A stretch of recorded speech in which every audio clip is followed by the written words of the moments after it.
छत्तीसगढ़ की जन स्वास्थ्य सहयोग संस्था है। इस संस्था ने छोटे बच्चों के रख रखाव के लिए फुलवारी खुलवा दी, जिससे माँ बाप काम कर सके और बच्चे सुरक्षित रह सकें। सरकार का जो मॉडल है वो 3 साल से 6 साल के बच्चों के लिए ही बनाया गया है और जो टेक होम राशन का एक प्रावधान है सरकार के द्वारा, वो सिर्फ बच्चों को देने के लिए होता था। लेकिन वो जो भी राशन मिलता था उनको, THR जैसे चीज़ें मिलती थी उनको, रेडी टू ईट का पैकेट्स जो मिलता था वो घर पे जाके वो बच जाता था। तो ऐसा हम लोगों ने देखा और उसके बाद फिर ये फुलवारी का मॉडल बनाया। तो कुछ क्राइटेरिया भी हम लोगों ने फिक्स किया है कि 6 महीने से 3 साल के बच्चों को हम लोग यहाँ रखेंगे और 8 से 12 अगर बच्चे हैं वहाँ पे तो एक दीदी हमारे वहाँ पे काम करेंगे। अगर 12 से ऊपर के जो बच्चे होते हैं वहाँ पे 2 दीदियाँ काम करेंगे। पेरेंट्स मीटिंग उसके लिए साइन करते हैं।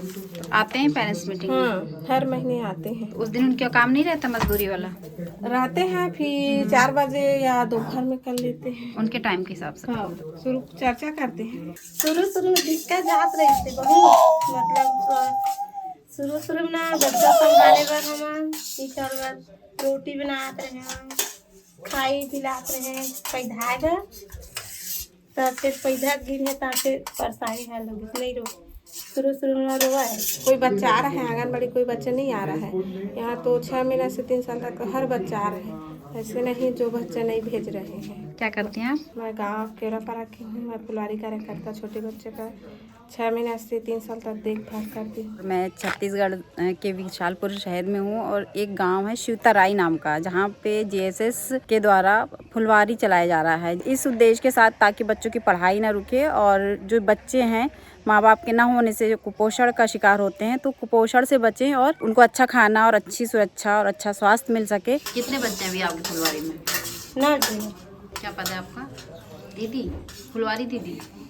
दीदी बोलती है, बुआ बोलती है। पहले तो मैं इसको फुलवारी को ही नहीं जानती थी, मेरी शादी नहीं हुआ है। फिर शादी होकर आई हूँ तो काम करने का पहला मन नहीं था। बच्चा शुरू से रोगा नहीं किसी और महिला के साथ, शुरू सब बच्चा रोया था। उसके बाद धीरे धीरे ना सब बच्चे को संभाल सकते हैं। तो अब आसानी से बच्चे आ जाते हैं आपके पास? हाँ, आसानी से उसका माँ बाप से चर्चा करते हैं कि अपना बच्चा को भेजो, 6 महीना का हो गए हैं तो उपहार भी खिलाना है, इसे कहते हैं। तो ठीक है बोले। हमारा उद्देश्य ये है कि कम से कम फुलवारी में 75% खाना बच्चों को मिल जाए। जैसे कि बहुत बार ऐसा होता था कि पेरेंट्स काम के लिए जब घर से चले जाते थे तो उन बच्चों को जो खाना मिलना था वो खाना नहीं मिल पाता था। ये इसका बड़ा कारण ये था कि उनकी जो देखभाल करने वाले होते हैं वो उनके जस्ट बड़े भाई बहन होते थे, तो उनको उतनी समझ नहीं होती थी कि बच्चों को कितने बार खिलाना है और क्या खिलाना है। या तो दूसरा व्यक्ति होता था कि घर में कोई बूढ़े सयाने व्यक्ति होते थे जिनके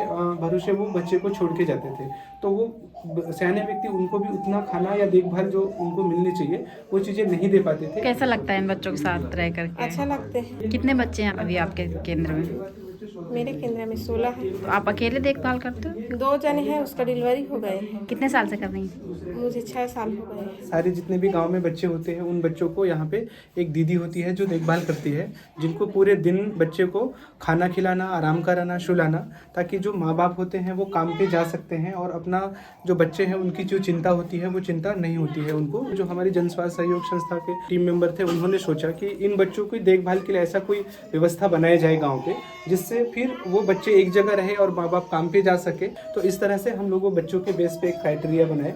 उसके बाद फिर हमारा एक पूरा दिन का ये मॉडल चलता है, पूरा दिन भर में ये काम होता है। तो 8 बजे से हमारा ये जो प्रोग्राम है वो शुरू हो जाता है। तो सुबह 8 बजे से लेकर के शाम के बच्चे के जाने तक, पर ये जो टाइम है वो फिक्स टाइमलाइन नहीं है। एक फिक्स टाइम तो बना के रखे हैं, लेकिन वो पेरेंट्स के हिसाब से हम लोगों ने ये टाइम को एडजस्ट करते हैं। मतलब अगर पेरेंट्स को लगता है कि हम 6 बजे काम पे जा रहे हैं तो हमारे बच्चे को 6 बजे यहाँ भेजने की ज़रूरत है, तो हम फिर उस तरह से वो टाइम शिफ्ट करते हैं। उनको खाना कैसे खिलाना है, उनको शूशू कैसे कराना है, उनको कैसे उठना बैठना सिखाना है, उनको पढ़ाई का, उनके पोषण का पूरी तरीके से ध्यान रखा जा रहा है।